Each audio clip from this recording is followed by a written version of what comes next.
Okay, it says it's streaming on Facebook. Let me see if it is.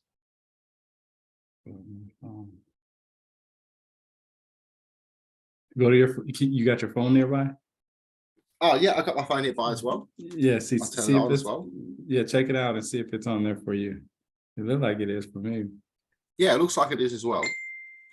Shoot, okay. Well then, hey, look at this. Yep, it's on live. Yep, it's live. It's right, live. Well, let's do this then, bro. Man, no worries at all. It's good to have you back here, Nathan. What's going on with you, bro? Good, bro. Good. I think we'll be diving in deep today with some real knowledge. Yeah. We're gonna be talking about the Garden of Eden and the Forbidden Fruit. One of my favorite books that I read that came that's about it and stuff like that. Is this book. This is the book I was telling you right here. Oh yeah, right here, bro. Yeah, I haven't read that one, so I have to check it out. I was put on this book, and when I read it for the first time, I had to reread it again. This man, look, bro, that's what I was telling you earlier. All those tabs. I love the bookmarks. That's cool. Like every book that I have, man, everything that's like important or fascinates me or intrigues me or something like that. I'm like, I just put a tag here, and I'll go back after I'm finished reading the book, and I'll go back and research everything I can about it. I'll go to the peer-reviewed articles. I'll find these other PDF sites. I'll even find these free books on Kindle that you can read and stuff like that has stuff about it. So man, yeah, I get deep into it when I start reading the information and all that stuff. Yeah Good fun.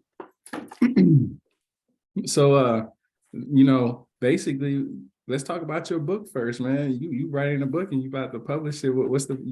I forgot what the title was, man. I know you sent me a draft of it, and then I'm doing the book. It's Gnosis. Gnosis Through the Ages. At first, I was going to call it Gnosis Throughout the Ages, but I just called it Gnosis Through the Ages. It's pretty much like explaining symbolism, bit about ancient Gnosticism and ancient Christianity, its change, sort of like a guideline and stuff, pretty much, that you can use in your day-to-day life. Right. And last time we talked, man, we talked about Gnostics. There's different types of being a Gnostic, right? Yes, many different types. Yeah, right. So what type is your study? Well, what type? Well, it's quite freelancers in a sense. So with all the Gnostic communities, the group that I would have belonged to, in a sense, would have been considered lazy Gnostics by some, because they didn't attend social gatherings. They were more about helping others along the way in their own personal path, so achieving the Christ from within. So this group didn't belong to anyone. So it was just a Gnostic, basically. You also had ones that did belong to factions like Cephian Gnostic, Caprocratian Gnostics, Valentinian Gnostics, and Justinian, etc. So many different groups, and they just labeled them all the same, basically, so it was easier to kill them. Right. Okay, yeah, because there's a lot of people, we're in the same groups on Facebook and stuff that try to share their knowledge and stuff like that. And what is the craziest thing that you've read so far from somebody who thought that they had basically all the knowledge? I'm not too sure now. I've read so much stuff. The craziest stuff I've probably seen is some of the old, what's the word I'm looking for? Like sexual acts and stuff like that, or that sort of stuff was what really sort of shocked me, really, with all the stuff I read. But that's the only stuff I've already seen really, really out there. Also, a lot with the witch hunters, especially with peeling skins and all that sort of crap, like that sort of shit, I seen that sort of stuff as crazy, especially like in, say, the 1800s, the way they made their styles to seem attractive was based on diseases like makeup with pale skin, pretty much. All that sort of stuff. The reason why I asked that, man, is because we always read stories from people who seem like they have some type of wisdom. We go to church and we get information from whoever's head of the church, the pastor or priest or whatever, right? And then when you're at school, you have your teachers who are above you, and they tell you things. And then you know, everybody seems to, when I read books and stuff like that, you know, I try to find the middle ground. You know, one person says one thing, another person says something else. For instance, reading the Holy Bible, you have so many different versions of the Bible. You got the New International Version, the King James Version, and you got the King James Version, 21st century. I guess that's what they're calling it now. I mean, you got so many different ones. You got the Geneva Bible and stuff like that. So when I try to, because you know, both of our interests, yours is your Gnostics, you know, your information that you share on in the Gnostic groups and stuff like that are interesting. You know, you share more like, I'm not gonna say, I don't know if the right word is religious type. Is that right? Like you share more religious type stuff. Kind of a bit of spiritual, bit of both. Yeah, where more I get the sense on both of them, because you take what the religious, what's written on the religious side, and you show how it's more spiritual for the individual itself, as I guess I should have said. And am I right when I say that? Like you take it for the individual person, right? Yeah. Pretty much. So I like to show symbolic meanings. Yeah, right. So well, even the Garden of Eden is very symbolic too. Right. And that's I'm glad you said that, because that's what I want to talk about. The Garden of Eden. When I was growing up, I was always told that that God said, "Do not eat from the tree of knowledge." Is that the same thing you was taught growing up? Basically, yes. Okay, so. And I was also told it was the apple and all that, which is actually comes from the Greeks, and a little bit of, I think it's Latin, because apple also means, or apples also mean evil in Latin. I think it's Latin, it might be Greek, one of them two, which I found pretty interesting as well.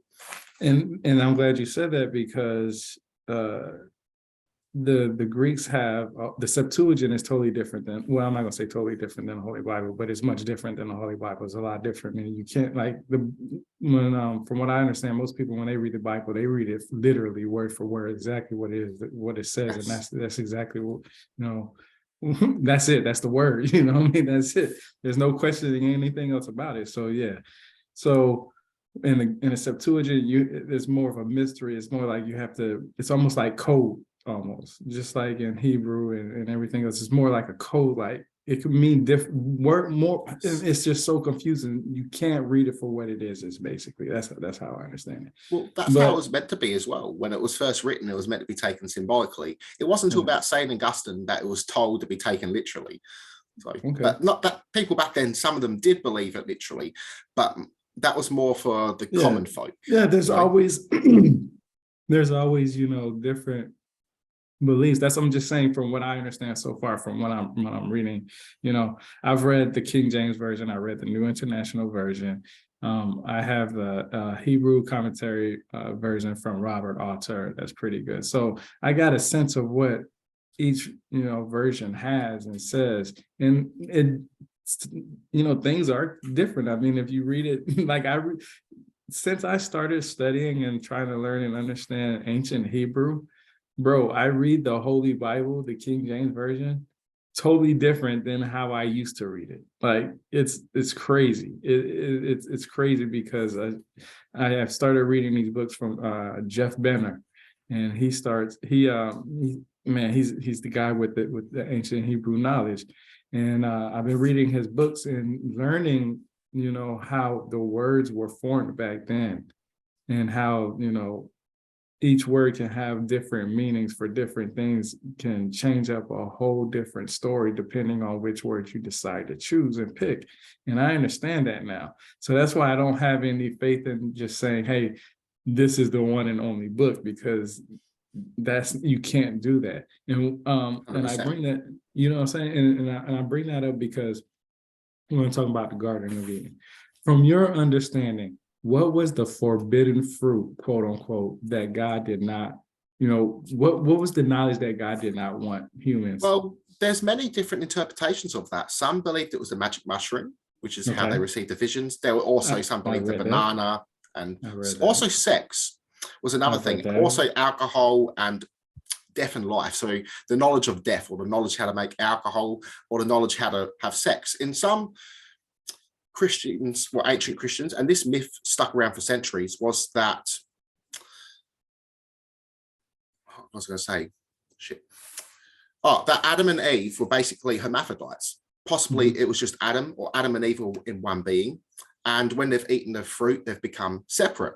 But that comes from the Gnostics, when the story is Yaldabaoth taught Eve how to reproduce. So Eve's children were actually Yahweh's, or Yaldabaoth, and Seth is their actual firstborn, which is interesting. So with the serpent as well, it was associated with wisdom, duality of good and evil, also males and females coming together in the act of creation. So that also goes in with its meaning of sex. And serpents themselves were often guardians, and they were usually even around trees. The Gnostics adopted the serpents in their symbol of Abraxas, with the two serpents as legs. The Greeks had a story of the golden apples, and the serpent was a guardian protecting that garden. I forgot that garden name. I think I had it written down, but I don't know where it's down. I'm here somewhere. The garden of Hesperid. Oh, can't pronounce that properly. Hesperides or something. I'm butchering it. Yeah, I do that sometimes. It was a wedding gift to Hera. But when the serpent gets punished, that's also similar to Prometheus getting punished for giving humans the knowledge of fire, which is also sort of interesting. So the Bible's also borrowed a lot from other traditions as well, especially from ancient Greece and also Mesopotamia. Yeah, that's there's no doubt about that. I mean, anybody who reads the Bible and actually reads it from front to back and researches the material from front to back that's within them pages, you're definitely gonna find that, yes, that what's written in the Bible came from many different places. There's no argument with that. When I was a little kid growing up, I was told that the Bible, the Holy Bible, was the one and true thing, that you can't go against that, you can't question anything or anything like that. And it's crazy, because I'm glad that you said, before I even talk about what I wanted to say about the Garden of Eden, is there anything else you wanted to add on to that? Because I know you said you did. Yes, I would like to. With the Garden of Eden, it's also symbolic, meaning that if you say, do what God commands, you're living in heaven. So if you disobey, then you're in hell. But also symbolic to meaning that we all come from a common ancestor, and also holy trees, nature worship, fertility, all that sort of stuff. Also the roots, if you look at some of the placements of the tree of knowledge or the tree of life, the roots look like a serpent or make an infinity symbol.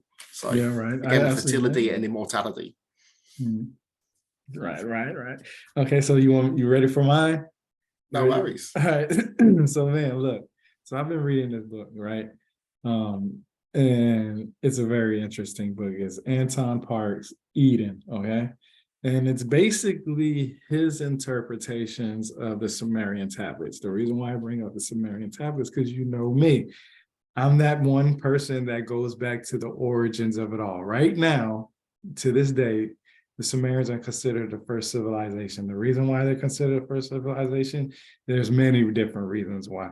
But one of them is because of their writing system, right? They're supposed to be the first ones to actually record, what people were traditionally sharing orally back then. Basically, all those quote unquote myths that everybody talks about and stuff like that, they're basically traditional oral stories that were passed on, from groups of people, and so on and so forth, right?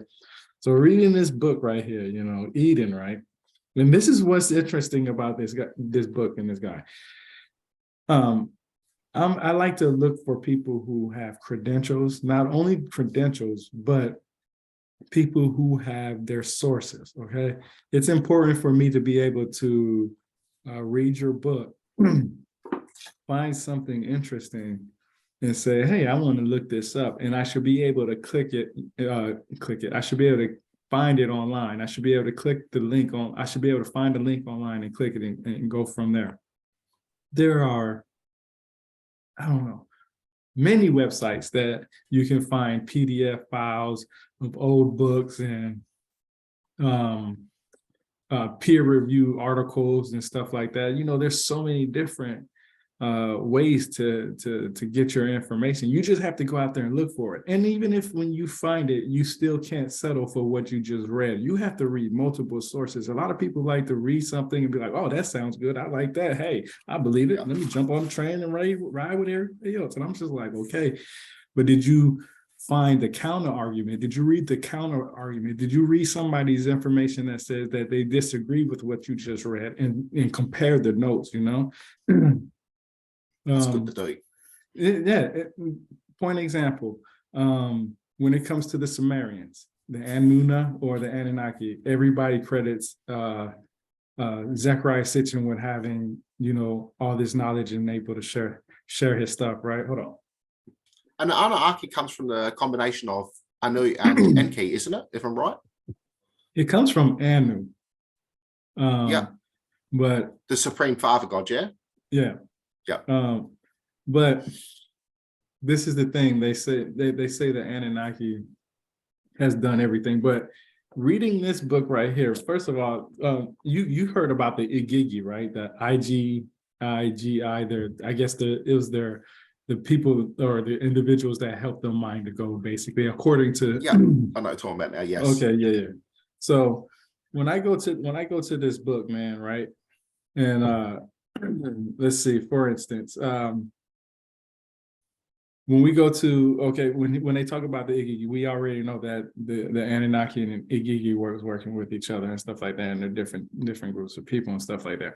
And we know that the Anunnaki are supposedly the ones who created humans. That's the ones that supposedly been the gods who created us. Or, you know, if you believe in one God, then, you know, one of the gods from them that helped create us, whatever the case may be. But we know that Garden of Eden, the creation of humanity and the flood story, started in ancient Mesopotamia. We know that it came from the Sumerians, and it came from, you know, it's written Babylonians. You can read the flood story from anywhere. I mean, all around the world, you got those three things in common around the world. But what's crazy is the forbidden fruit that I learned from reading this book, that quote unquote God in the Holy Bible didn't want humans to have, the Anunnaki didn't want us to have, and whatever other gods you want to believe didn't want us to have, is that metallurgy is the forbidden fruit. Agriculture, okay? Yeah, I've heard that one too, actually. That's let me hold on. I'm gonna show you. Okay, so this is where let me see. Okay, this like in this book right here, page 139, it says, yet there is a great difference as compared to Genesis, namely that the secret that was supposed to be kept from man is stated here in so many words. The sentence, the joy of the firm tool valued by the gods was not supposed to be taken away by the mother responsible for man, is of fundamental importance.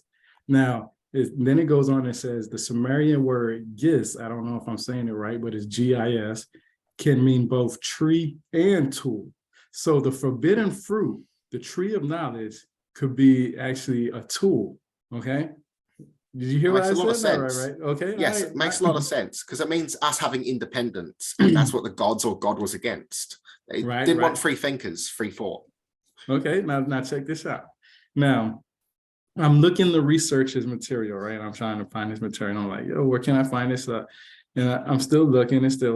And of course, you know, in these many tabs that I have, I'm just picking out just the ones that I thought were very interesting. And then it goes on to say, and says in another paragraph, the knowledge of metal was the first step toward full independence towards a civilized culture. So just like you said, what did you just say that? Say that again, what you just said. They didn't want us to have independence, you know, to be like gods like them, basically, you know, freedom, free thought. That goes with it, right? This is from Anton Parks, okay? This is, all right.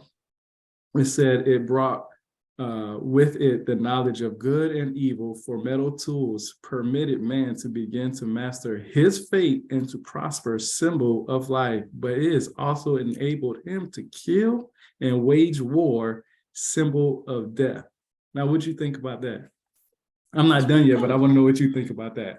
That's good. It also goes with that forbidden fruit with being deaf and all that sort of stuff as well. So many different meanings. So yeah, because man would now, because man was supposed to live a certain amount of time, and when he ate the fruit or gained the knowledge from the tree of knowledge from eating the fruit, he was said. It says that now man would live shorter lives. They would die now. They're right. And I don't know exactly what it says in the Bible, but it's in other words, we weren't meant to reproduce. In other words, now check this out. Like I said, I always try to look for sources, and it's still hard to find some of these sources and stuff like that. But he quotes it because you have to know how to look for this stuff. And I have a website. I've been sharing this website for the longest where you can find these cuneiform tablets. So anybody that's been watching my YouTube videos and my Facebook group and anything else, and reading my articles on my website, they'll definitely know what website I'm talking about. But this is what it says. It says CBS 8322, face B, column 4, lines 1 through 10. This is supposed to be the tablet that it's on. It said, he had brought metallurgy. Our only Lord had spread the secret of the abode. In front of the broken wall of the settlement of the gods, he had brought it until the protective limits of the forest.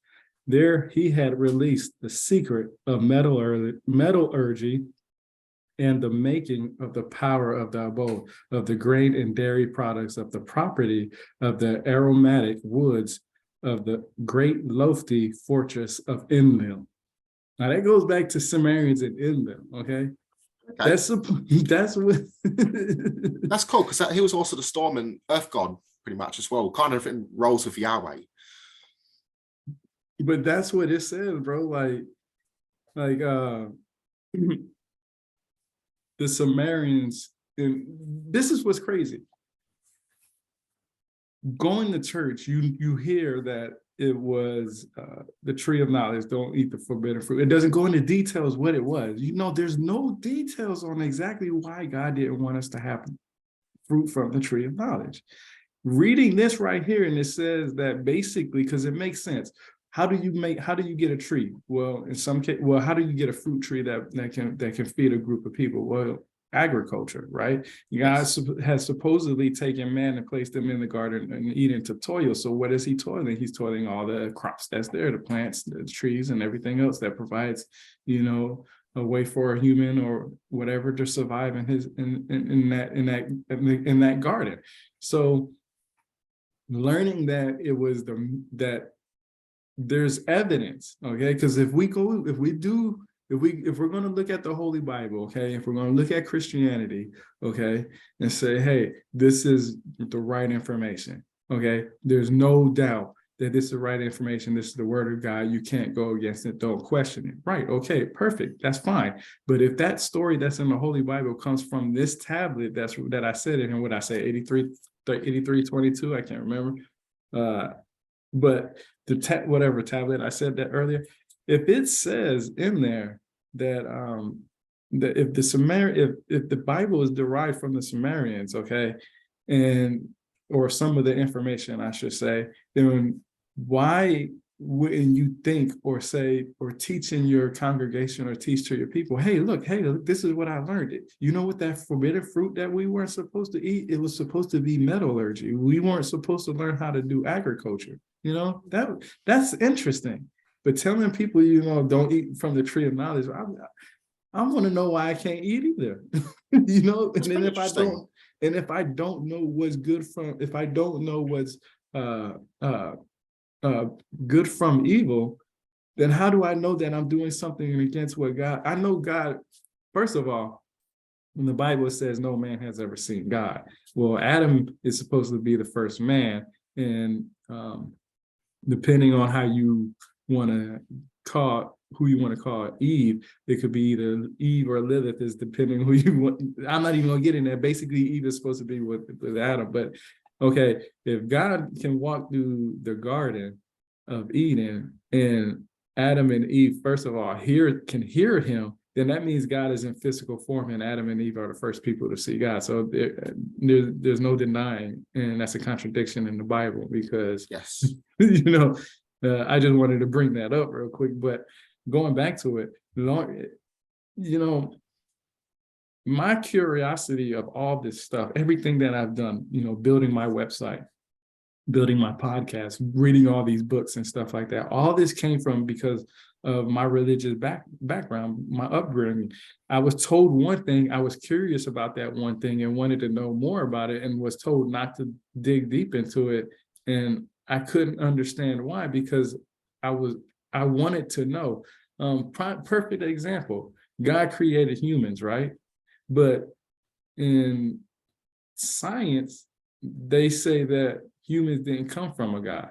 So I'm going to school on a Monday, learning that I'm going to school Monday through Friday, learning about how scientifically how we were supposedly created and how humans came to be, and we came from apes and blah, blah, blah, blah, blah, like that. And then on Sunday morning, I go to church and hear about that God created everything. Now, I can't go to class the next week and take a test and say, hey, well, God created everything, there's nothing else, and get a passing grade, because guess what? They're going to say scientifically that hasn't been proven, and I get a 0. Now I'm confused as a little kid. So now another big thing too, man, that's a big contradiction, is creation implies a before and after. So time. So if God exists outside of time and space, then he can't create anything at all, as creation is an act of time and space. Yeah. So but evolution. see, and it's interesting, because like I said, man, this book, man, like I'll do a random tab. I'll do a I just lost it too. That was a good one too. You was just talking about it too. Yeah, there we go. So here we go. Just a random tab that I found. Okay. And this is, it was tablet CBS 8322. But see, look, check this out. You were talking about the Garden of Eden. This is for, do you see that? Yep, and you got the sun and you got the moon there as well, and you got that same symbol was also what Moses was commanded to tell the Israelites to build. Well, Yahweh commanded them to build that and worship him when he sent poisonous snakes to go, kill them for complaining. So again, that was taken from that tradition as well. And then some people would use that as like an antichrist and all sorts of crap, No, but see, it's crazy, because this is written in the Sumerian tablets. So if we're going to talk about a forbidden fruit, as much information that we have from the Sumerian tablets today, there should be no question whether that religion, in my opinion, and I say my opinion because this is all I know so far, is that religion started in Sumeria, in Sumer. I hate saying Sumeria, in Sumer. And then the only reason why I say that, because if you go back a lot, when I talk about civilizations and stuff like that, people always point out, well, Göbekli Tepe was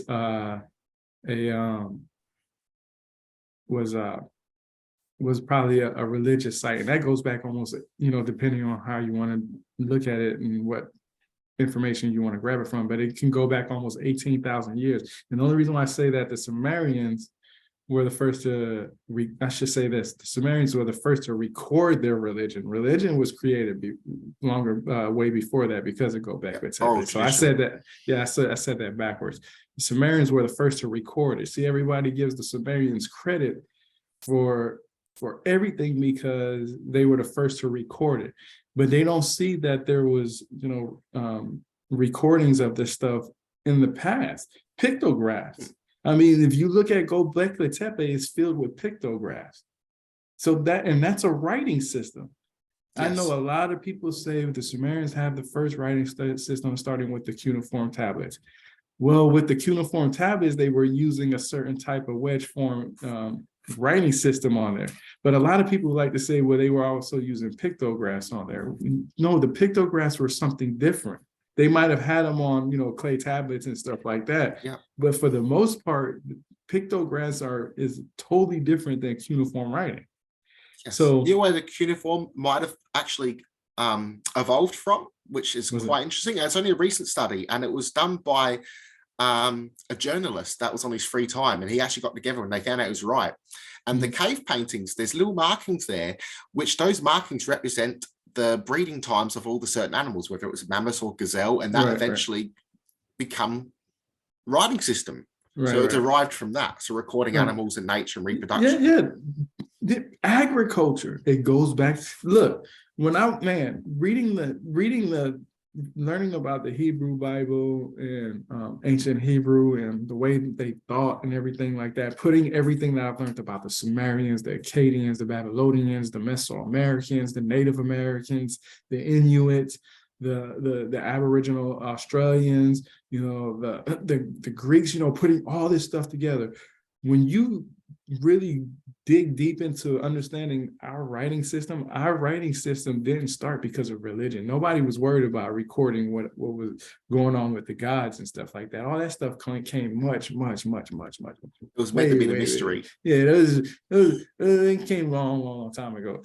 But what's crazy is that like I said, when you look at it and get deep into it, it was because of agriculture. People wanted to write down, okay, how long did it take the seeds to sprout from the ground? How long did it take for the seeds to start to produce its fruit or buds or whatever crop that it was using? Because I know when I read the books from Jeff Benner, he actually writes in there, budding of the flower, buds, and stuff like that, and it gives you the actual, the meaning of it, and it means something totally different. They had different plants for different things. See, I didn't understand that how important our writing system was until I started learning about agriculture. They wanted to know when the sun was going to come up. They wanted to know how many days.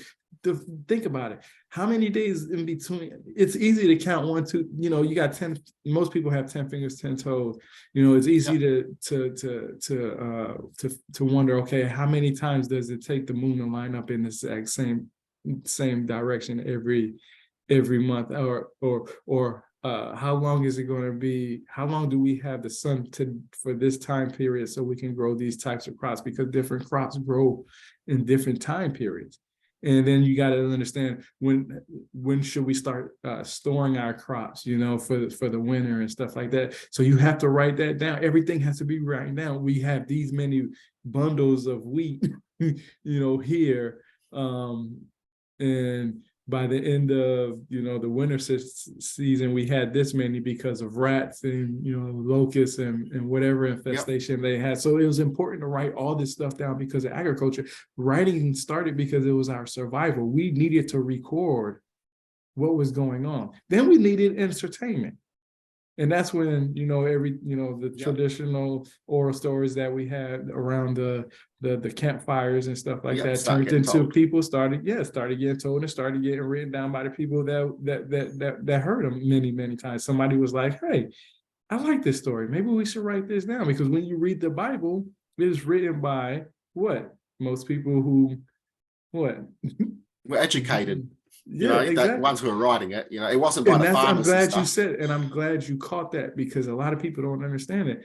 Back in those days, when it came to religion, recording the religion ideas, the thoughts, who God was, and this, that, it was only by the people that, it was only for them. And it was meant for them to control people.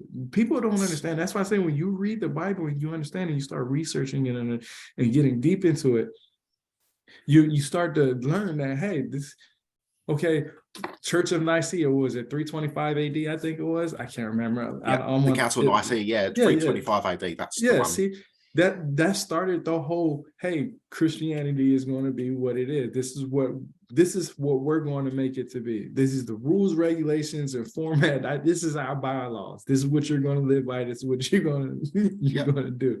And that's how it started.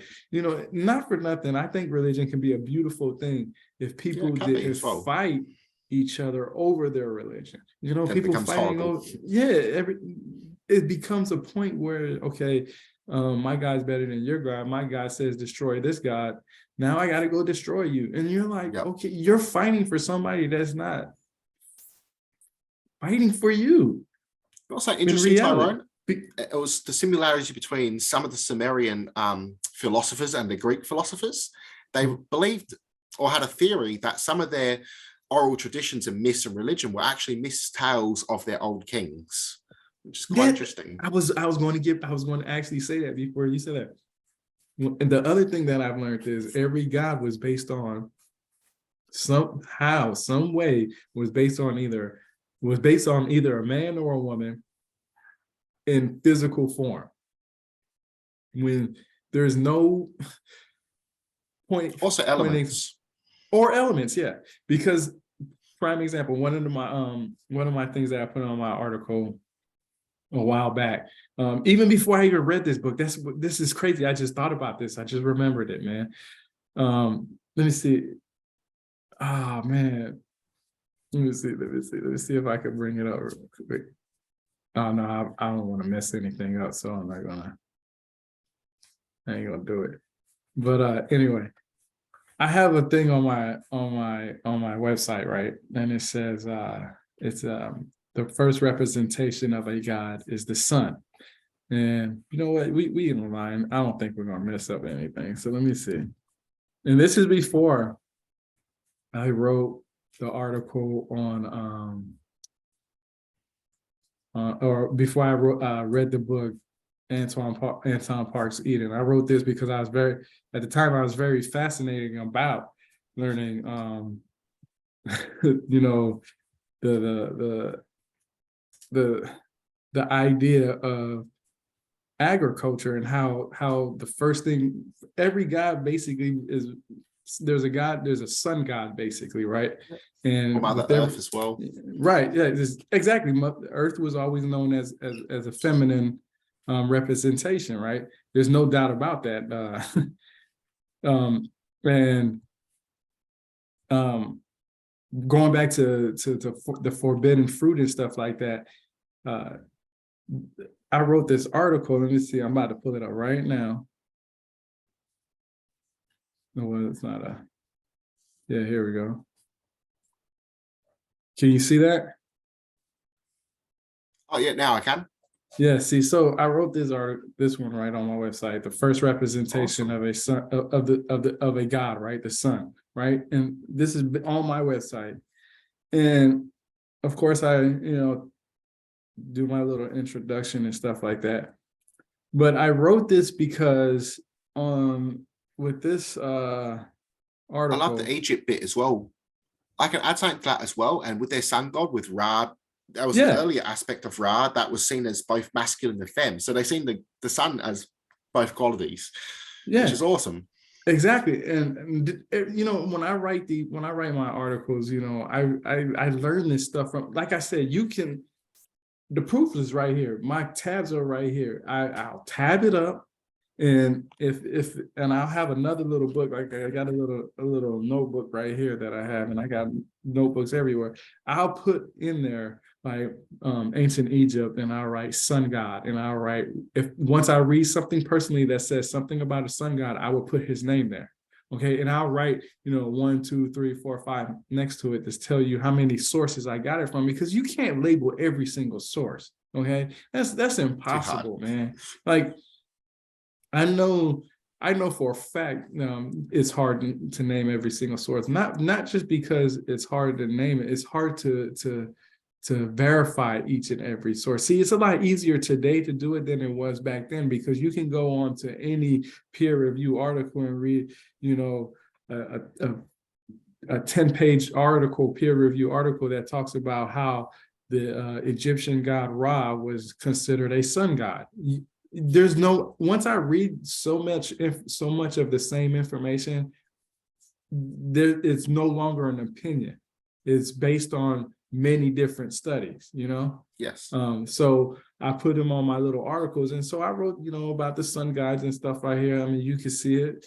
I even put evidence, because people always ask, what is your evidence for this stuff? Well, let's look at the definition of evidence, Yeah, there's plenty out there. It just gets pushed aside because it upsets religion.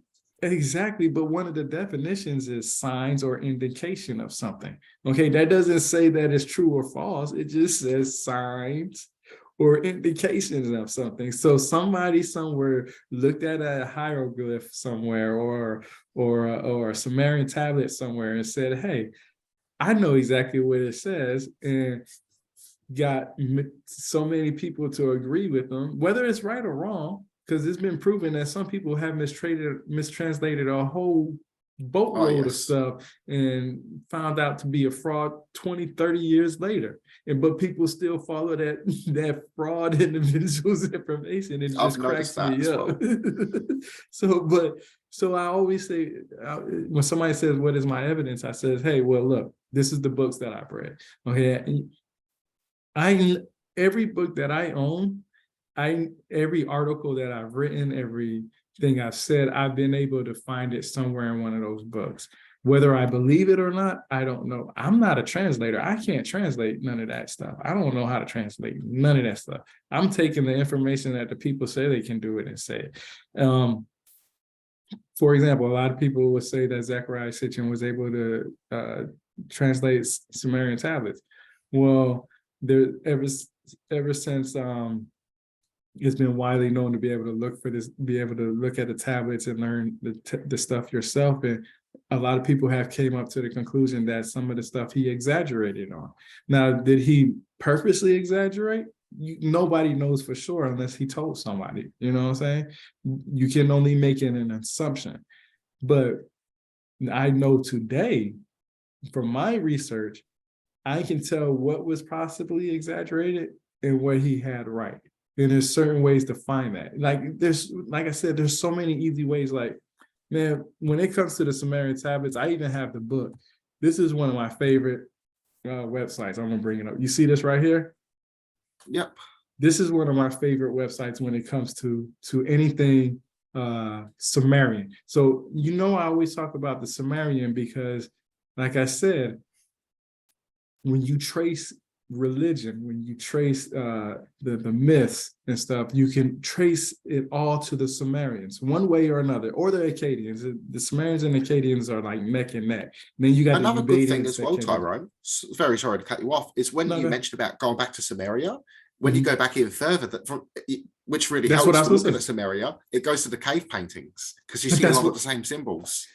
And I'm glad you said that, because you're right on it. Like, before the Sumerians, it was the Ubadians. They came before, okay? And you can find many of what the Sumerians is credited for, like pottery and pictographs and all that stuff. You can find that in the Ubadian culture, and they came before the Sumerians. They were the first ones in the Sumer. I think I said that earlier. I probably mixed it up or something, or I know I corrected myself, or tried to at least. But the Ubadians came before the Sumerians. They were the first ones into Sumer. Now check this out. Sumer is named after the Sumerians. What was it called before them? That's what my mind said it comes from. But since that information is not readily available, or it's available but very in a small amount of ways, I only can go back to the Sumerians. Now check this out. When I go to the Sumerians, you see where it says simple search. Now these are some of the things that I searched already. Like, I didn't even have to do anything. I just clicked on it and it shows some of this stuff. Awesome. Right. So look, I go to the flood story because that's what I studied before, right? Boom, I go to the flood story. I can't find anything, right? Now check this out. This is how it gets you. Now I type in Inky, right? You see I typed it in before, right? Yep. And I come in, and now you see how it says everything about Inky. Now I hit Control F, because this is how I do things. I don't know if you know what Control F is or not.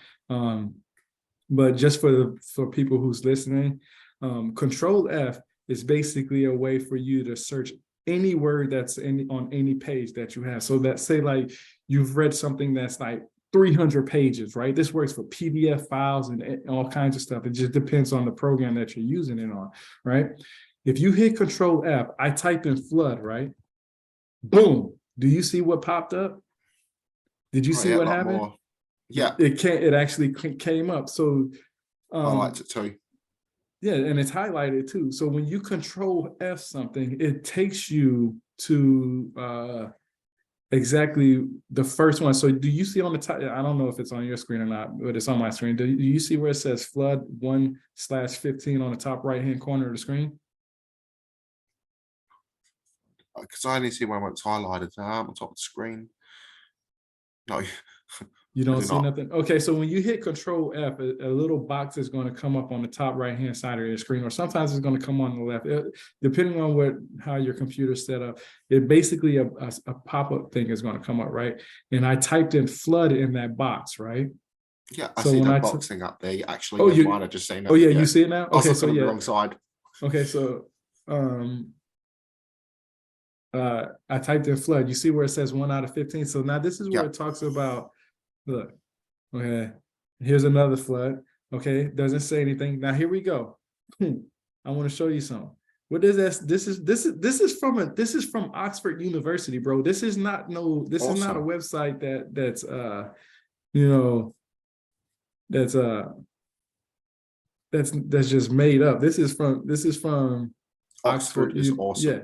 So you see where it says the flood story C.1.74, right?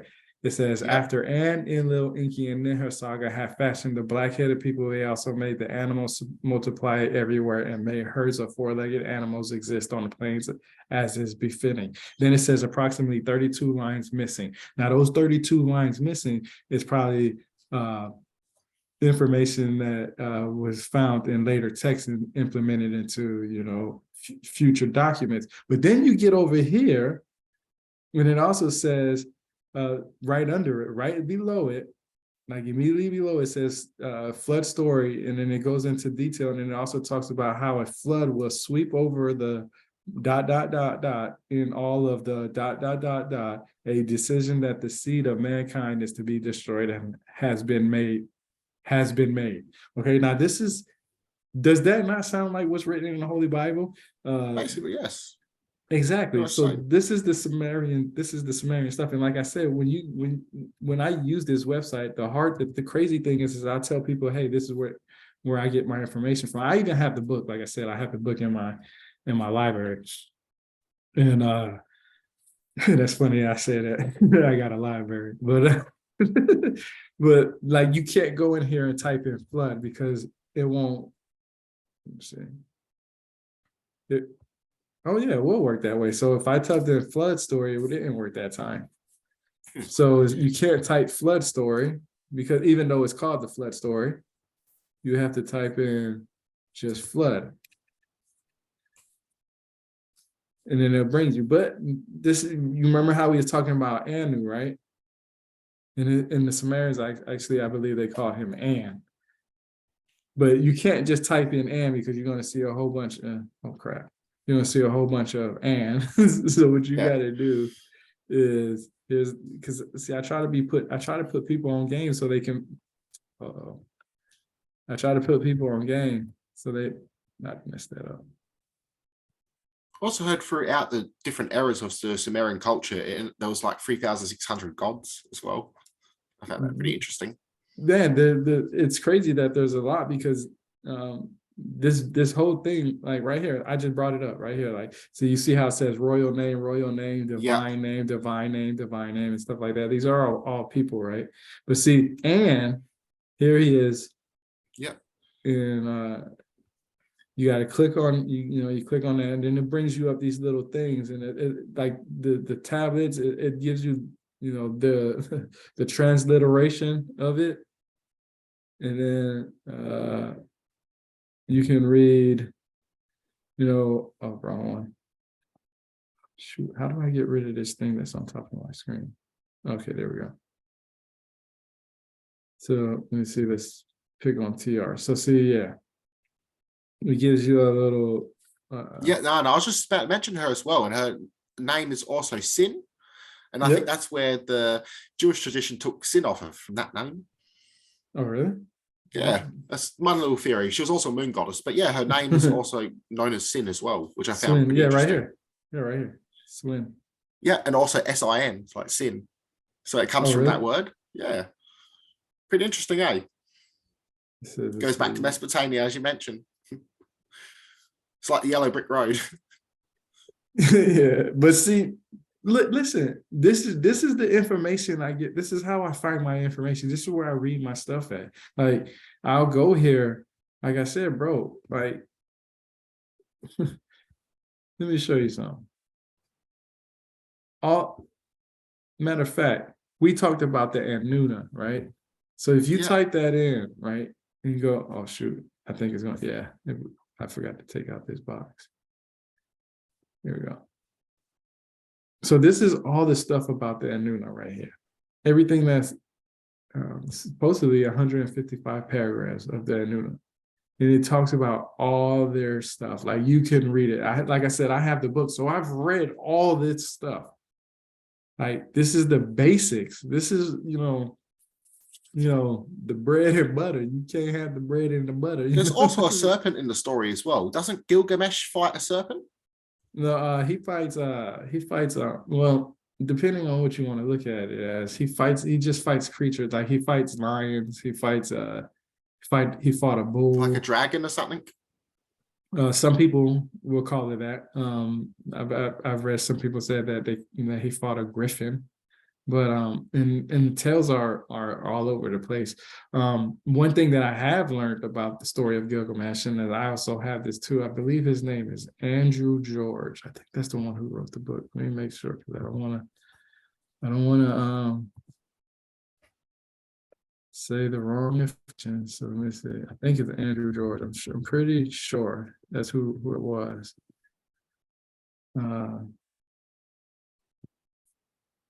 Yeah, that Epic of Gilgamesh on that first picture on that book. That's one I've Yeah.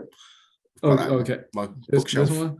Andrew Yeah. George. Yeah. So I have Andrew George too. Let me see. I want to make sure that that's the. Okay. So I have this one right here. So Andrew George, if you open up the book, and read in the beginning, he actually, and I have it tabbed too, man. Like it's crazy. He says that in that book that the story was fiction. Did you know that? With the Epic of Gilgamesh? Yeah. Yeah, that's cool. No, I didn't. I thought maybe you would have put it as history or something, or No. mythology. Well, the reason why I say that is because I don't know how much of it is fiction and how much of it isn't. But the thing is that learning about learning about that it was that it was fiction. For a long time I thought it was based on what the Sumerians wrote. So like I said, when I first read about the Epic of Gilgamesh, going to that website ETCSL, you can actually find parts of what was written about Epic of Gilgamesh. I can't remember exactly where to find all that stuff at, because this website is big. Like you go to the miscellaneous, right? There's so many different things that you can read, and I think Andrew George actually has a PDF on his website. But you can go to the links, right? And let's say, hey, I was talking about the cuneiform tablets, right? Oh shoot, it does that sometimes. And there was also a god that was sort of punished for giving humans knowledge in the Sumerian text as well, wasn't there? If I remember right, was there a god that got pretty much told off or secretly gave humans knowledge or something like that involved in the Sumerian text as well? Or might get getting confused with the flood story, like warning humans. Well, the thing is it's different. It depends. There's not actually anything that comes down and says that Enki or Enlil gave humans a certain type of knowledge. Like it doesn't say what he gave them. It doesn't actually. Well, on that website, I wasn't able to find anything. But according to Anton Parks, the Sumerians did say that that's where the CBS C322 came from. That's where. Why is it not doing it? That's where it's supposed to come from. But like I said, I'm not sure what's going on. They must be updating it today. But Sure. I don't know exactly where it's at. I tried to find that CBS 8322. I found some stuff on there, but I just couldn't find the actual tablet. I wanted to try to bring it up on here, but for some reason it's down. I think they're doing an update, because they usually do that sometimes. Like whenever it starts doing that, they must be having an update or something going on. the way they label their tablets is similar to how they label the Dead Sea Scroll fragments as well. Just sort of noticed. Yeah, they like here I go back to it because you can, like I said, you can I'll type in Inky again. You can you see how it says Inky and then her saga and it says C111 right there. You can actually, the website that I was trying to take you to, you can actually take these numbers that's all the way down. Yeah, and it will show you the tablets. Yeah, it'll show you the actual tablets. But I don't know why it's not working today. But it has everything in there, like it has in there descent to the netherworld and stuff like that. And I don't think there's anything. I never looked up fruit because I don't think it ever had. Yeah, it had fruit. Maybe I should go through there. I think they do mention it somewhere in there, but I think it's more to involve like sex, like a poem, like, or I might be getting confused with the Bible because I know if they got an erotic poem in the Bible as well that mentions like her fruits, you know. Yeah, and I know, like I said, there's so much information, bro. Like I said, I can read Samuel Noah Kramer, right? And I can read Andrew George, right? And then I can read Anton Parks, and then I can read Zechariah Sitchin, and you can find similarities in between all those books. Like whether it's fiction or not, you can find similarities in between them. The problem is that this is what I've learned, and I got reminded about this.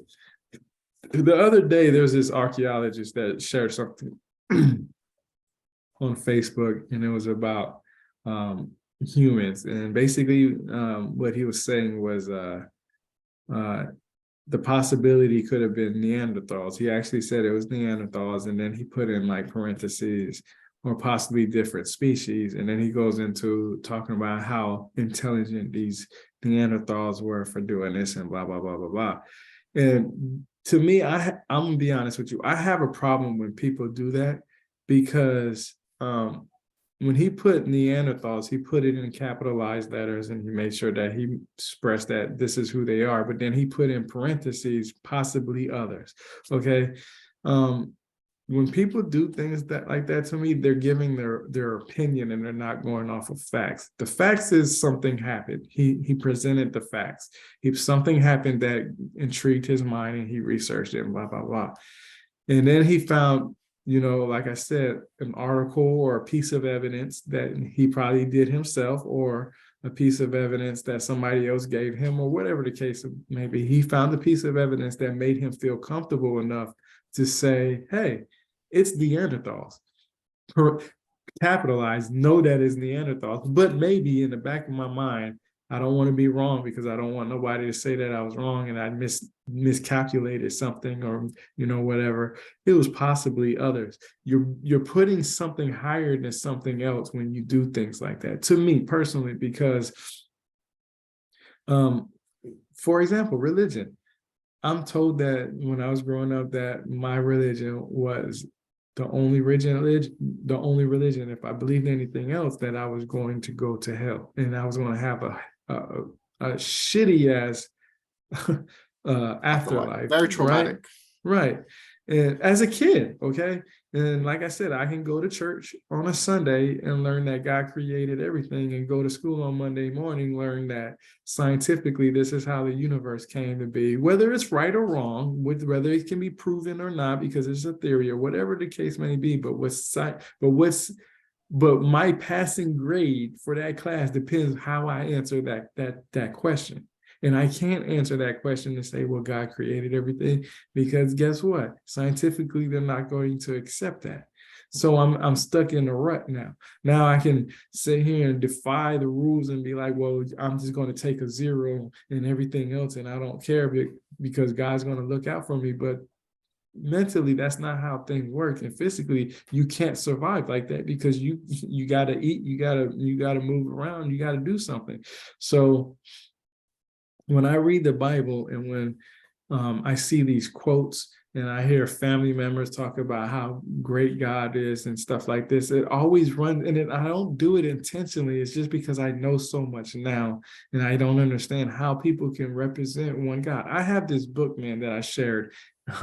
it's a How to Make a Negro a Christian. I don't know if you see me posted on my Facebook group, but the guy that wrote that book was an African scholar that found information from one of the slave owners, right? That created the material for the book, right? I don't remember exactly. Let me see. You know what? I'm so glad I have a I can share. So this is the book right here, right? You know, one thing about the slate as well, with a lot of them, they didn't want to actually teach them Christianity because they thought, oh, we can't enslave other Christians, you know, which is kind of interesting as well. But see, I bought this book right here, and what's amazing about this book, and I say this because religion has been forced upon people no matter what. Yes. Okay, and it is February, and it is Black History Month, and I bought this book and I dare read a book, but Dr. Reverend Charles Colcock Jones. Okay, now listen to me. This guy was a slave owner in the city that I am in now. Okay, I live in Liberty County, okay, in Georgia, okay. I did not know that this guy, Dr. Reverend Charles Colcock Jones, made a book, and the book is this is the book's name for the book's name is, it's a reprinting of the religious instruction of the Negroes and other works by Dr. Reverend Charles Colcock Jones. So this guy wrote a book, a pamphlet on how to make Africans who they took from Africa, turn them into Christians, strip them of all their religious beliefs, spiritual beliefs, or whatever they had when they were in Africa. This man created a pamphlet book on how to strip them of that so they can forget who they are, right? Yes, so it made it easier for them to control them as slaves. This guy, and the reason why I bring him up is because this is part of history, you know? This guy, and it's about religion. This is how religion was forced upon people. This is how African Americans were persuaded to worship Christianity. This is another reason they did it too, was that way they didn't learn about their Coptic Christian roots as well, because there were Christians in Africa too. So that's another reason. Also, they didn't want them doing their dancing ceremonies, which and that's what he talks about. Religion. That's what he talks about. He wanted to take away what they already knew because it made them pride. They were in his ways, in his words, in so many words, they were ignorant, and they wouldn't they were too hard to control. So when they brought Christianity in their lives, it made them better people for them to listen, because they were afraid if they died, they would go to hell. You know, spiritual, we talked about it earlier in the beginning, spiritual and religion have two different things. They do have a lot of similarities, but the main thing is spiritual is an individual growth thing. Religion, you follow certain rules and regulations and guidelines, and you don't go past that. So this guy, sorry, I'll let you continue. He's from my city. He was the listen, when I drive from around in my city now, man, hold up. I get into this. I don't swallow, my throat be getting dry. But when I drive through the churches around my city today, I can't help but think about this guy, because these Black churches were put there because of him, because of slavery. Okay, not when I say Black churches were put there, I don't mean literally like every church was made at that time frame, but the Black people were given this religion because of him. He was the one that said, hey, we need to do this. He fought for this. Okay, he fought, put his money, his time, his effort, everything in his power, because he had 3 plantations here. Okay, And in the end, he kind of helped to sort of free them. He sort of backfired on him. He was the one in ignorance. And in many ways, and I man, we're gonna talk about that next later on, because that's I can go into that too. But he's the reason why African Americans in Liberty County, Georgia, right now today, worship Christianity. There's no doubt about it at all. If it wasn't for him, these African Americans around here who believe in Christianity wouldn't believe in Christianity. Okay, they would believe in something else. That's just a little history. But I think what's good about them too, Tyrone, what was the opposite to them, to the ones that brought it to them? They actually looked into the scriptures where the other ones didn't. So that's what gave them the bonus as well. So they're like, we could turn it like, what you guys aren't reading. You guys are doing the opposit of what this is. This has love. You guys are being hateful. But see, that goes back to what we was talking about earlier. We talked about where the religion text was only for the elites. The average Joe, the average herder and person who bartered and sold and traded, they didn't even know what the religious text was written. The elites wrote down, the elites actually wrote down the truth. They wrote, from what I understand, they wrote down the truth.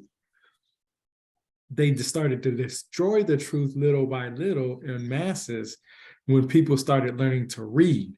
Okay, because they had to hide some of this stuff, but they couldn't get rid of it all because they needed that knowledge. That's why you have the Vatican and whatever, millions of books they got over there. And that's also why a lot of the elites had a bit of a different religion to the public, even with ancient Egypt and even Greece. Like all of the local populace believed all the myths and legends, but the philosophers didn't. They were more looking into the mysteries of the meanings. But see, that's what I was talking about. When we get back to everything, it's all a mystery. Like I said, I grew up almost my whole entire life learning that the forbidden fruit was an apple. Okay, the forbidden fruit was a fruit that gave man and woman knowledge, and God did not want to give them knowledge. Now, when I read this ancient text and read from these people who say they can translate it, because like I said, I can't translate it, so I can't say what was right and what's wrong. I can only go off of what is shared. I never ever in my life said Zechariah Sitchin was wrong.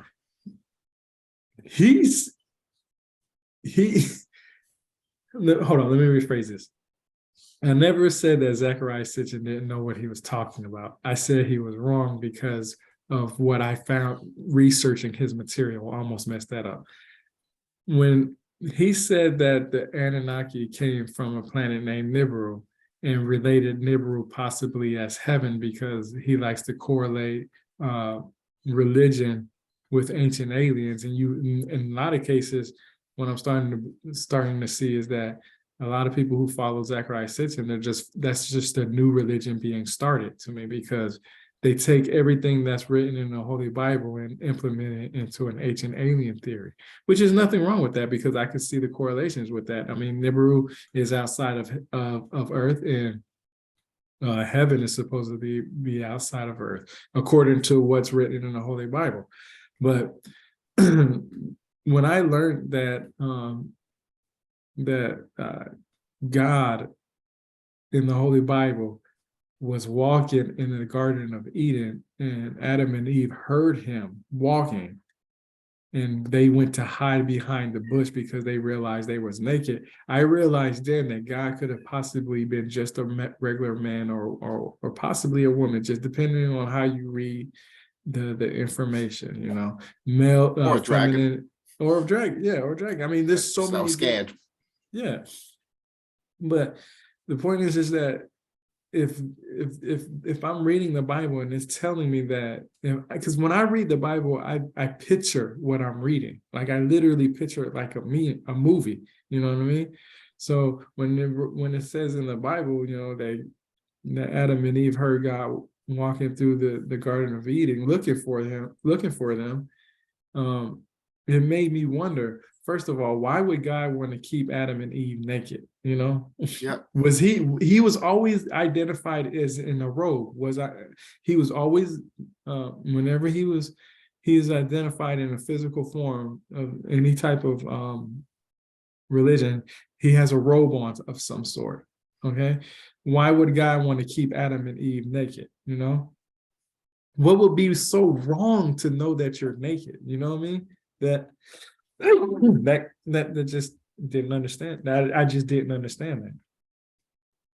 And, Well, there was even an ancient Christian group called Adamites, and they were pretty much nudist Christians. They didn't get married, as I say, marriage come after sin, and they didn't do any agriculture or anything. They actually just lived off the land. So what naturally reproduced in trees, they'd look for fruit, which is kind of interesting. So they tried to go back to the earlier roots of Christianity. They were declared heretics, and mostly they were killed off. right. But the thing is that my question, the reason why I came so much into this stuff was because when I I should never click that. I should have clicked this. When I read the Bible, okay, I want to know who Enoch is, okay? I want to know who Jacob is, okay? I want to know more about Mary. You know, I want to know how she got pregnant. Why did God pick a woman that was supposed to be married, or probably already possibly married at the time, to another man to have his baby, you know?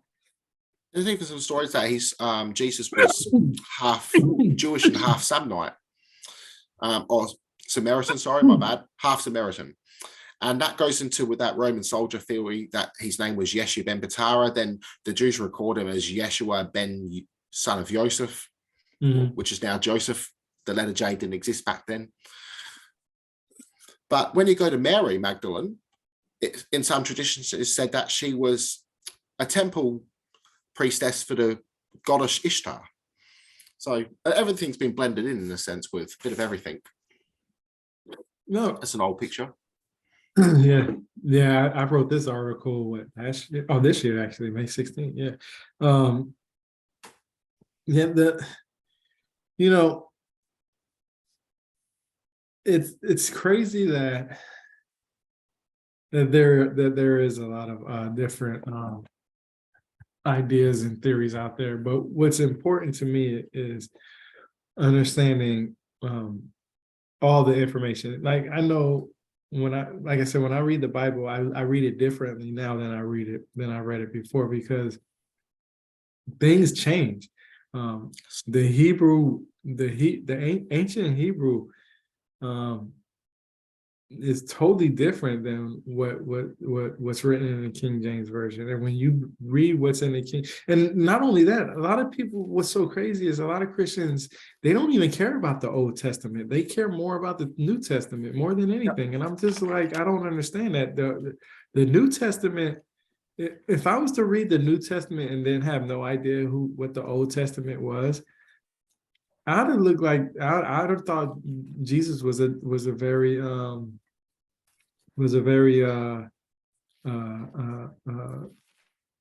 type of a child that wanted to do his own thing regardless. Because when you read the Old Testament, God had a set of rules that you had to follow, and there was no ifs, ands, and buts about it. Like, you go against what God said, you were not going to survive long, and you were not going to come to heaven. There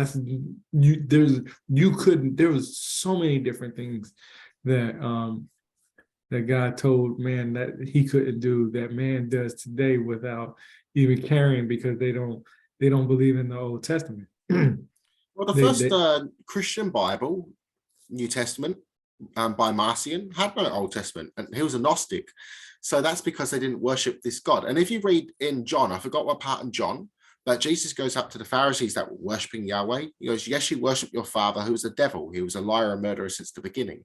So this is one reason also why Christians don't like the Old Testament, because they feel uncomfortable with it. So this goes back to the old traditions of the Gnostics. Speaking in tongues comes from the Gnostics. So early Christianity was very, very Gnostic. The earliest groups were not just Gnostics, it was also the Essenes, so the Essene Jewish Christians. But they were a bit more stricter. You had to be a Jew first, fast in the desert for 30 days, now for poverty. And a Gnostic was more for seeking spiritual knowledge. So that was the difference between the two. Yeah. And you talking about the Virgin Mary. I read this series of books right here, bro. These books right here, man, like it had everything you possibly wanted to know about the Virgin Mary and Joseph. And what's interesting about that was, of course, we know that Mary was betrothed to Joseph around 12 to 14 years old. She was somewhere between 12 to 14 years old. And the age of Joseph is it no, but we know that he was somewhere probably in his late teens, 20s to his to I don't know, or old as dirt. So even older. Yeah. Yeah, there was some that even said he was an old man, like a widower as well, that before he married Mary. Yeah.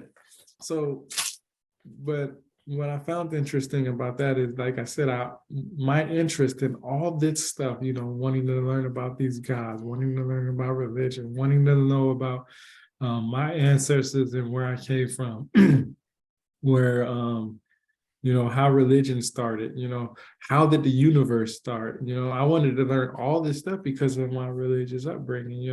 I was told that one thing and I wanted to know more about it. Like the book of Enoch is not even in the Holy Bible, but Enoch himself is mentioned in there. So when I read that and I was like, oh, I want to know who Enoch is. And then I go and read that there's, three different versions, possibly more different versions of the book of Enoch.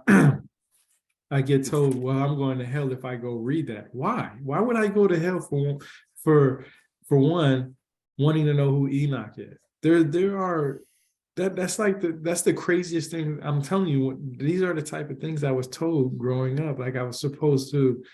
Oh, stupid, isn't it? Yeah, like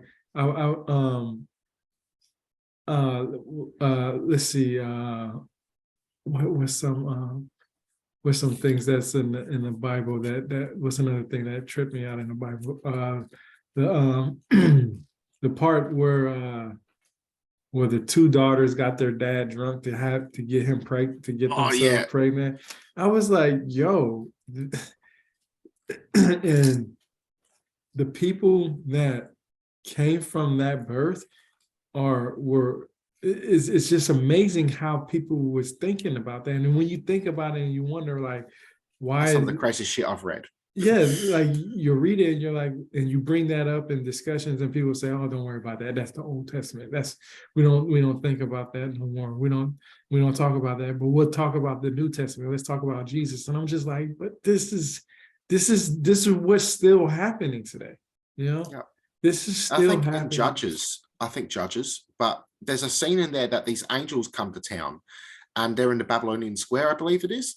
And the whole town wants to rape them, these two male angels. Yeah, that's another. Father officer daughters, some horrible shit is in the Bible. the other story where the dude, I can't remember, the guy that left his wife, let his wife get raped by so many individuals and they dropped her off at the doorstep and whatever. Like, man, it's just so many different things. But like, for example, Moses, okay?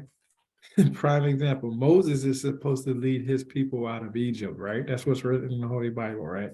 Yep. Moses came up with some, and Moses is, exactly. Moses is supposed to come out as he's supposed to have these 10 tablets or 10 what they call it, commandments there. Thank you. Yep. They had, there was originally about 300 of them, apparently. There's supposed to have been a lot of them. Some people, I've read the 300 one. I've read that the 10 commandments came from some African tablets that I think like 42. I can't remember exactly the name of it. I have to look it up. But anyway, but Moses himself was a murderer. He murdered an Egyptian. Yep. He murdered an Egyptian, and you're telling me that that you're trying to tell other people not to do something? Like all the 10 commandments that he gave out to the people, the 10 commandments, the 10 things that he did that he thought was wrong. And when he got older, he realized how bad it was and stuff like that. Tell people, because he said that, because in the Bible, it says that he went up to the mountain, God gave him the tablets that God wrote in himself. He came down, he seen them worshiping the bull, the golden calf. He got angry, threw the tablets down, went back up and wrote 10 more tablets. What was the first tablet? That's my thinking. Was it the same exact tablets, or did he come up with different ones himself? You know what I mean? Because why would you destroy something given from God?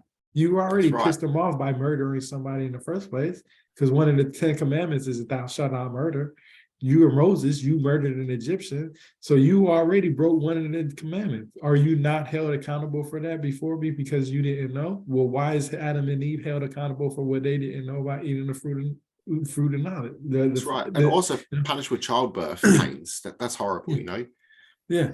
Oh, but see, that's like that's another thing, because when Eve ate the fruit, God said that he's going to make sure that not on every woman will have a hard childbirth. But why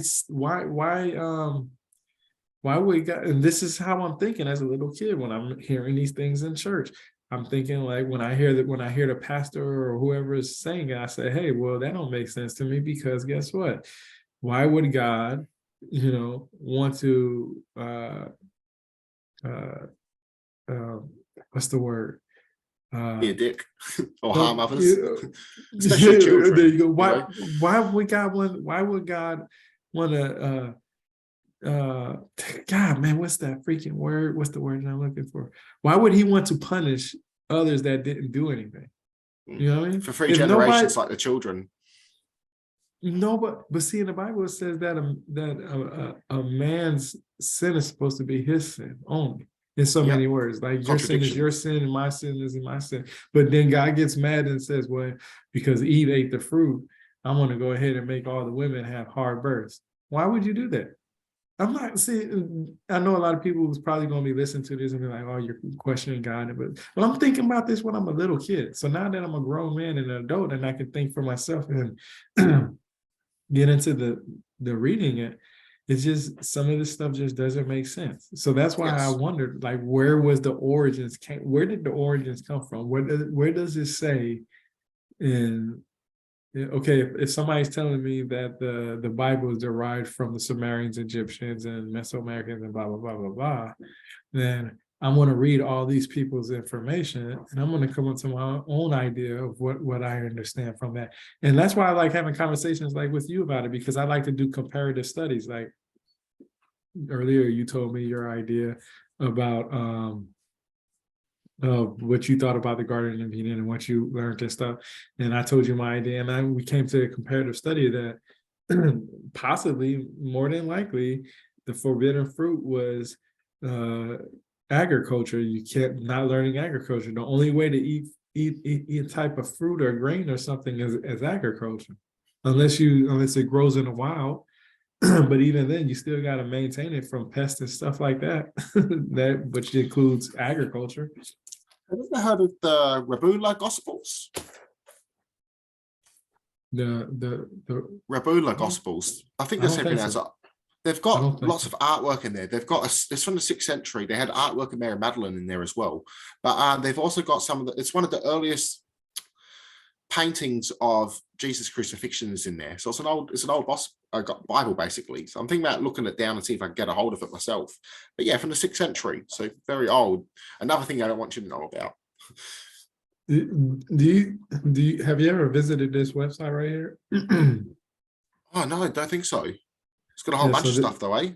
Yeah, this website, man, like, so you can like sacredtext.com, yeah? Yeah, so you go in here and it tells you all the religions right here. Yeah, I'm gonna text that to me.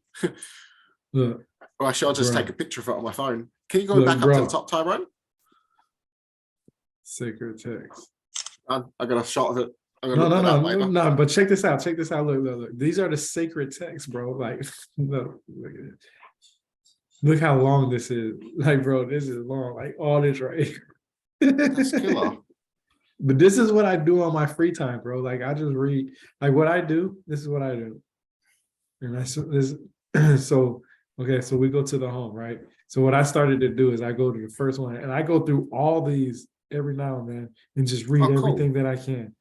So you can find all their text there. So like timelines of religions. Remember when we was talking about religion that it started in ancient Mesopotamia? See, this is what I was talking about right here. Because Judaism, Christianity, Islam, I can never say this word correctly. Astrianism. As I said it. Yeah, it's Austria. Oh shit! I just did it then. I Every now and always then, have, I always have trouble with it. But see, look, it talks about it tells you, 4004, Sunday, 23rd October, Bishop Usher's 1581 to 1656 date for biblical creation of the world based on OT chronology. According to Usher, Adam and Eve were driven from paradise on Monday, 10th November 4004 BC. Usher was Archbishop of Armagh, Primate of all Ireland, and Vice Chancellor of Trinity College in Dublin. And then it goes into, and then it talks about Hinduism, Buddhism, Jainism, Sikhism, and it tells you the creation of the universe of Brahma and stuff like that. And it tells you, the Big Bang theory. It has, man, bro, this site gives you everything when it comes to ancient history and religions, bro. Like, when I say everything, bro, you'll spend hours and hours and hours and hours and hours and hours reading. Look, here we go. We go to Christianity, right? They got the King James version and everything.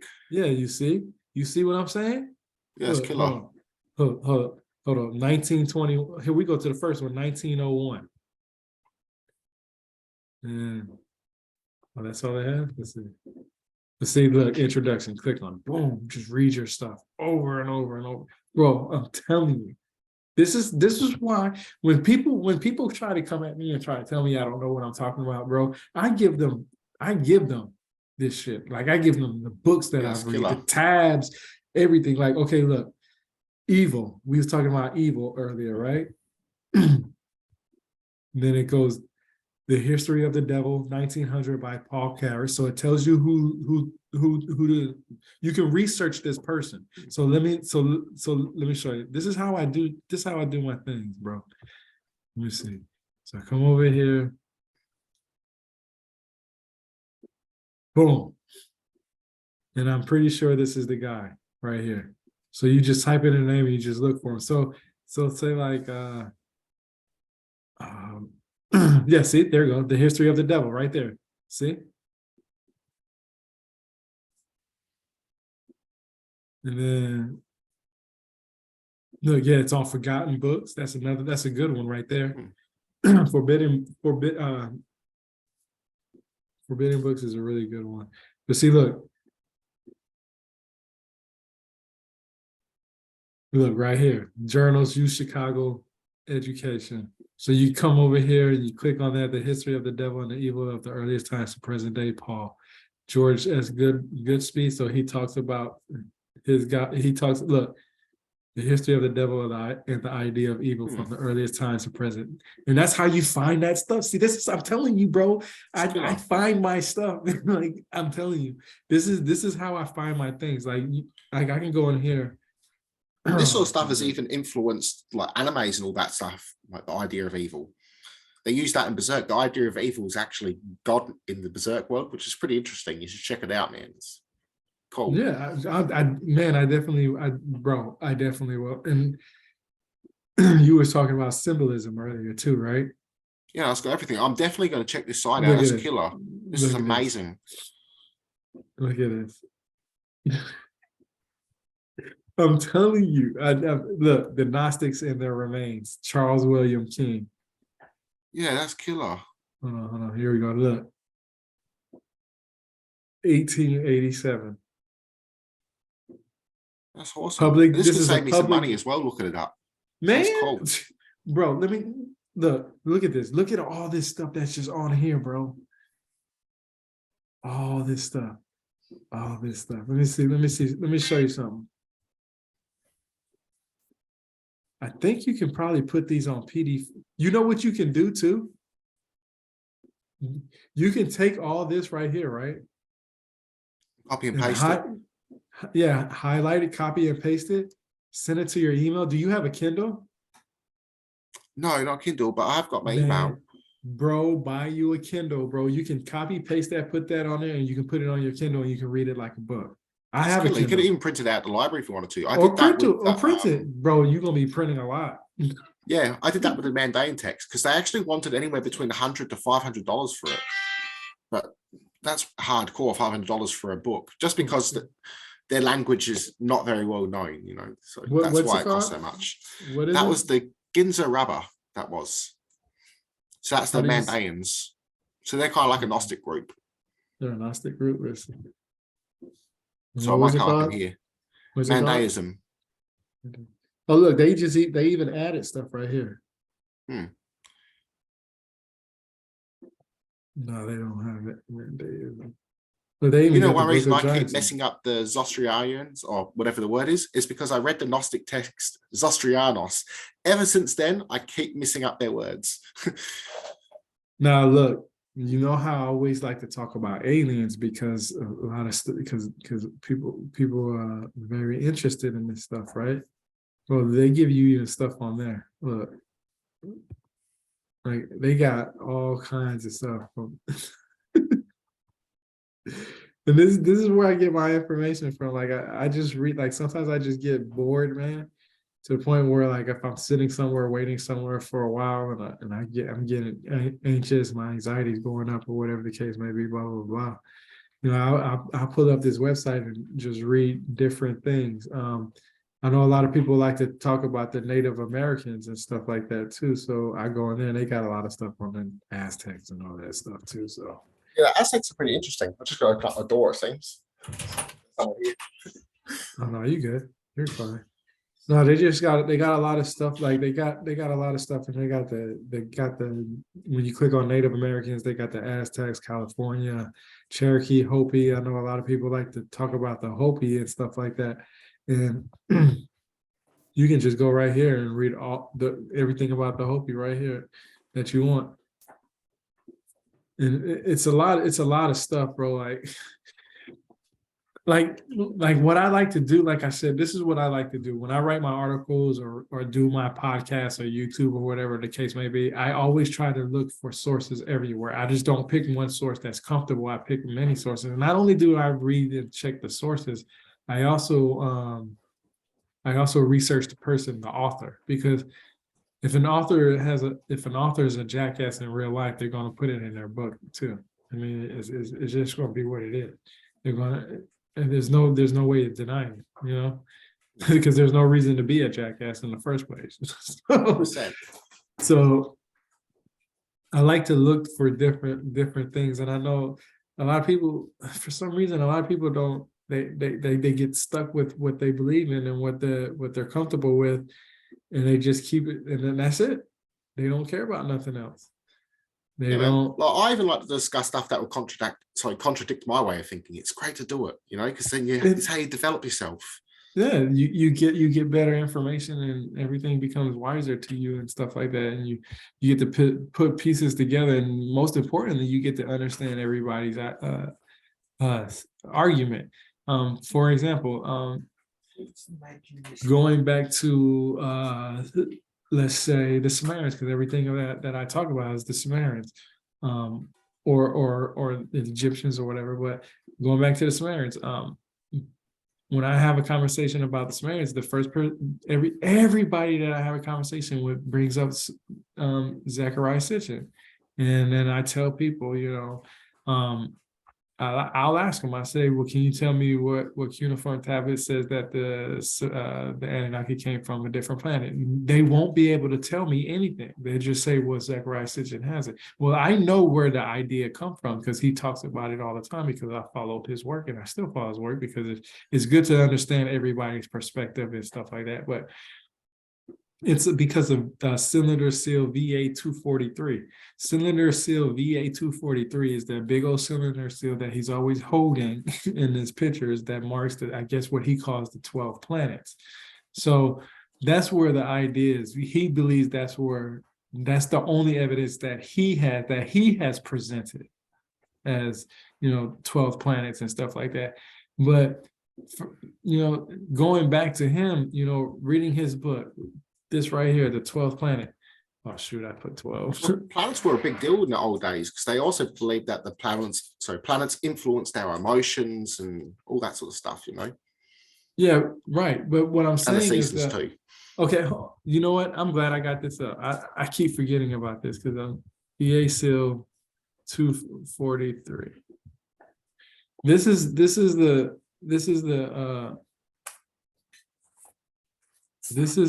cylinder that Zechariah Sitchin says. And right here, I don't know if you can see my cursor or not, but you see what looks like the sun.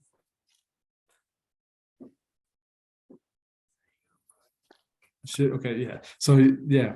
So there's this little thing that has like a little sun. Yep. I get you. Nice. Is that 6 pointed as well? Yep, 6 points. So you see that where the Jewish star comes from as well, derives from that as well. Yeah. Also, you notice the gazelle, like that's, which is interesting. Where I was talking about the flood story before, they found an ark. Well, not quite an ark. It was a boat used by early humans, but on that boat they found gazelle and seeds they could use to plant. You know, so it wasn't one of every animal. It's just a small amount of livestock and a small group of people, like families. You know. Can you see my cursor? Yeah. Okay, so this, like I said, this is where Zechariah Sitchin says that this is where planet Nibiru was supposed to come from. It's supposed to be from this cylinder, right? Okay. You can see where it says 1, 2, 3, 4, 5, 6, 7, 8, 9, 10, 11, 12. So these are the 12. This right here is supposed to be, I guess, the depiction of where the planet. But Michael S. Heiser, he's a PhD candidate, and he says that as well, though, just near the sun. Yeah, and he says that Zechariah Sitchin is wrong, but we don't have 12 planets. So when he wrote that book, it kind of confused me because we never had 12 planets. Depending on how you look at it today, we only have 8 or 9 planets. I mean, I think Pluto, was it Pluto that got knocked down from the planet? Yeah, Pluto got knocked down. I think it's a dead, dying star or something like that. Yeah, so we never had. So when he wrote the book, The 12th Planet, I thought that when I read the cover for the first time, when I first read that book, I was like, oh man, there's actually 12 planets. Man, this dude's got some knowledge that nobody really ever shared. There's got to be some hidden knowledge type stuff, which really wasn't, because first of all, we didn't know about 12 planets. And if you look at this whole cylinder, there's a dot right here. Sometimes some people include this into it and some people don't. But when some people say that's Nibiru also.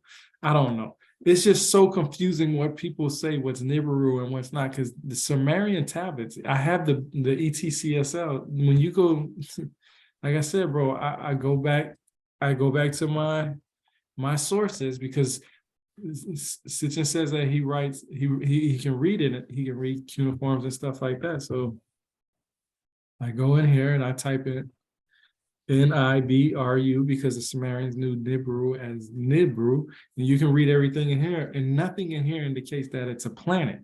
So like I said, when I read that sacred text and I want to verify people's information, you know, against other people's, if I can't find what you're saying, then I no longer believe what you say until there's new evidence of it, because it's a waste of time.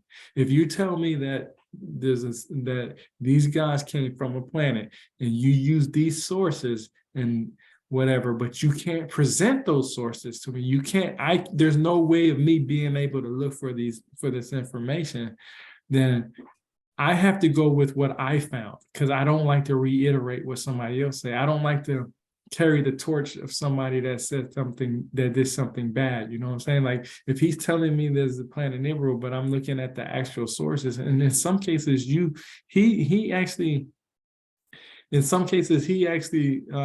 used these same sources, like the Oxford information and you know, Sam Noah Kramer's information and stuff like that. So when I would read that, you know, Nibiru was a different planet, I also got the impression from him that heaven could be what Nibiru is, because a lot of ancient alien theorists would just say that it's mistranslations, and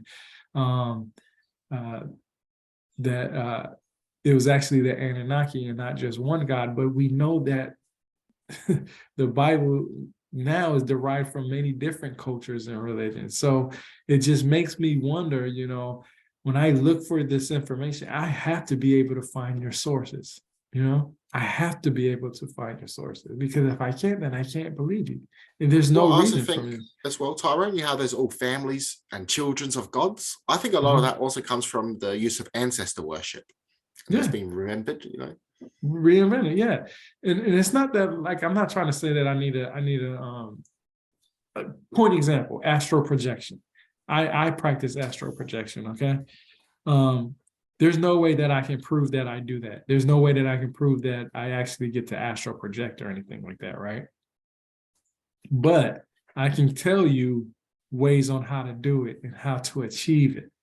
And it may work, it may not work. I wasn't able to achieve it until after certain things happened to me, and my brain injury and whatnot, and I was able to, concentrate on things differently. But I didn't know that meditation was a type of astral projection, because if you meditation, you can leave your body. If you meditate intensely enough, you can definitely leave your body. That's astral projection.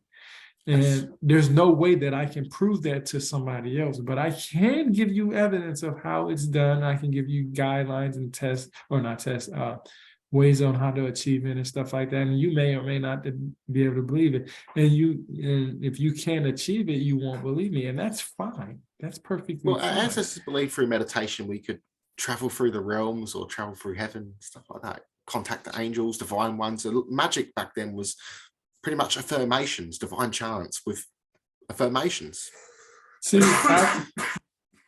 no, and that's good, because I've read people say stuff like, man, people will tell me that, oh, meditation or astral projection is fake. I tried it and it didn't work for me. And I was like, did you know that some people do this for years before they can achieve it? Some people do it all the way up to their deathbed, and they won't. And they don't get to do it until then. You know what I mean? You just can't sit down and say, hey, I can achieve these godlike abilities like astral projection or lucid dreaming, controlling your dreams, entering other dimensions and stuff like that. All that stuff is talked in the Sumerian text, the Akkadian text, the Gnostic text, ancient Egypt too, and Gnostics especially. Yeah, all that stuff is shared in there. So, and this is not somebody that's just making this up. The problem is that we're not allowed to do certain things that we were able to do back then. Back then, people were allowed to indulge in mushrooms. People were able to indulge in marijuana herb. People were able to indulge in, I guess you can lick certain toads and get high and some shit like that. I don't know. Yeah, pretty much. People were able to do different things back then to alter their mind state. So they were able to achieve different things. You know what I mean? Yes, 100%, brother. It's crazy. It's crazy. Hey, Tyrone, just wondering, how long have we been on the chat for? Just because I've just got some family that just rocked up. Bro, I just pulled up my phone and looked at it, man. We had been doing it for at least 2 hours because oh wow, 2 hours, that's awesome. Amazing. Yeah, definitely. So I was wondering if we can finish up shortly if you call. Yeah, we can. No rush. No, we can stop now, bro. We can stop now. We've been on because I'm kind of spewing. I didn't expect some family to rock up because I love this chat. It's fucking amazing. No, we could do this again more often, bro. We could do this more and more often. Like I said, one of us pick up a topic and we just talk and just put it on there, and I'll send you this video too because I recorded it. That'll be amazing. So I'll send you the video. Even if you've got time next week, we can do another one.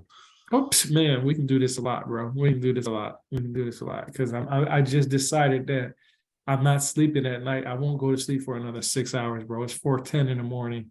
I'm not going to sleep for another 6 hours. So I'm always up. When I told you that I wanted to get on earlier, bro, I needed to take me a quick nap, like an hour or two, and I still didn't get to do that. So, but we'll catch up and we'll do this again, though, bro. I would love that, Tyrone.